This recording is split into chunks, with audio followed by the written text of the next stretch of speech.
Hey everyone, welcome back to C# Tutorials for Beginners. This time we're going over the for each loop, and at the end we're going to have another coding challenge. So now that we've gone over for loops, arrays, and lists, the for each loop should be super short and super sweet. Let's go ahead and start off with a new list. So we'll say list type string. We'll say my names again. We'll say equal to new list string. Let's go ahead and initialize it with some names. Let's say Paul, Jimmy, Wanda, and Beatrice. Okay, so now we have a list of names. So before, we knew how to iterate over this list of names by saying this with a for loop, and then writing our names by using our index. So we could say my name's I. And what this did is it started at 0. It went up until it dropped out when it hit the count. So it did all of them. Incremented I. So I went 0, 1, 2, 3. And then it printed 0, 1, 2, 3 index of my names, which is 0, 1, 2, 3. So we would print all of our names. Now, this for loop is great because you can use the I for counting operations. Sometimes inside the loop you need the I. But sometimes you don't need the I. Sometimes you just need the names. You need to go over every single name and do something with it. You don't need to worry about I or what I does. You just need them all. So in that case, a for each loop is perfect. So let's start by commenting out our for future reference. Like so. Just a little bit of room to work here. So to make a for each, you just say for each, all one word, your set of parentheses, and a code block.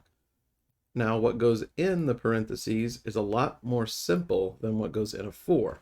So if we wanted to iterate over all of the names in our list, we know that all of them are of type string because it is a list of strings. Paul is a string, Jimmy is a string. So we're going to say for each string name, so that's our variable that we're going to be allowed to use in our block, in my names. So basically what you're saying is for every name in my collection, my names, I can go and do something with it. In the case of our example below, if we wanted to write the name, we could take this line here, except instead we would just write name. Because every iteration of this for each loop, this variable name changes to the next name in the list. So the first iteration will be Paul, the second Jimmy, on and on and on. We can run this, see that it works just the same. So you can tell that this is a lot more simple than this up front. Also, for each loops can be used with basically any type of collection. So we could say a list of int. We could say my int is a new list of int. And we could give it 1, 2, 3, 4. And we could change our for each to say for each number in my ints. So for every number in my collection, my ints, print my number. And it will give you all of your numbers. So no matter what you have a list of, you can get all of those items in order with a for each. All that being said, I use for each as often as I can, but sometimes you can't use for each or it doesn't make sense to use for each.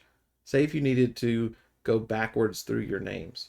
So to use a for each, you would have to reverse your list and then go for each instead of just counting backwards with a for loop. Or say you needed to get every second name, or on the third name you needed to do something special. Well, you don't know which name you're on in this loop, and you do in a for loop because you have your I. So if you wanted to do that with a for each, you would have to keep some sort of index like this, and then in every loop you would have to increment your index. So you'd be creating an extra I. So at that point, a for loop makes more sense than a for each loop. But If all you need to do is to go over every single item in your collection and do something, a for each is very simple. Okay, let's do the coding challenge now. So what I want you to make is a sign up form for a giveaway and the ability to view who's signed up. So the sign up form should let people put their first name in. When they push enter, it should ask them for their last name. And when they push enter again, thank them for signing up and ask them to press enter to finish. When they push enter to finish, it lets the next person sign up. So Kim's could sign up, and Michellerson could sign up. So now, what if we want to view who has signed up? We could put in admin for our first name and print for our last name, and we could get our sign up sheet and see all the people that have signed up. We could press enter to return back to our sign up sheet so more people can sign up. So Dan's could sign up, and Frank, Jimmy could sign up. And then we could always go back in and type in admin for the first name, print for the last name, and get our list. And when we push return, go back to the giveaway, and it just keeps going on and on and on until we close our application. So a few helpful hints for the coding challenge. Remember your operators. Logical and will come in handy on this one. Console.clear is a new console command that you can use to clear the console whenever you like. And if you put the word true, the keyword true, inside of your while loop instead of a Boolean variable or expression, this will run forever because while true, go, and true is always true. So this will let you run something until the application is closed. So good luck on the coding challenge, everybody. The next video will be the answers and explanation for the coding challenge. So happy coding, and as always, until next time, take care.